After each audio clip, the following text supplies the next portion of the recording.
Avant de refermer cette édition, nous irons feuilleter les quotidiens de ce 30 mars. Tous font écho de l'ampleur du coronavirus. Au Burkina, 222 cas positifs à la date d'hier, 23 guérisons et 12 décès depuis l'apparition de la maladie au Faso. Réaction des partis politiques sur le Covid-19 à lire également à la une des journaux. Revue de presse signée Amadou Marcelto. Covid-19 au Burkina, 222 cas positifs, 23 guérisons et 12 décès selon le journal Aujourd'hui au Faso, sur le dernier point de presse animé par le Centre des opérations de réponse aux urgences sanitaires Corus. Telle est la situation de la maladie au Burkina à la date du 28 mars 2020, avec 70 femmes et 152 hommes, explique le journal. Une information reprise par la majorité des quotidiens, comme quoi l'épidémie est en train de gagner du terrain. Fort heureusement, les actions de lutte aussi. Un important lot de matériel médicaux venu de Chine titre à sa une le journal Le Quotidien.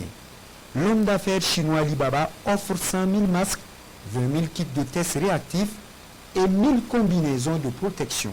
Cette contribution de Jack Ma constitue une part dans la panoplie des engagements que la Chine s'est fixée dans le cadre du soutien dans la lutte contre cette crise humanitaire, soutient l'observateur Palga.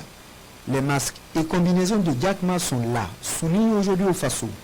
Pour le journal, le moins qu'on puisse dire est que ce matériel venu de la Chine constitue une bouffée d'oxygène pour les acteurs engagés dans la lutte contre le virus.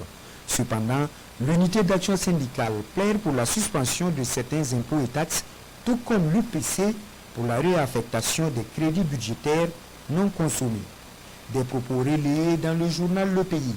Pour le journal Sidoya, qui se fait écho des propos du bureau exécutif central de l'UPC, la fragilité de l'économie du Burkina, déjà mise à mal par l'insécurité et sa gestion chaotique par le MPP, s'aggravera davantage par les effets collatéraux du coronavirus.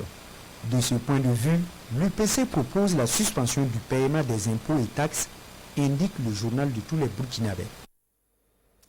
C'était là notre version de l'actualité.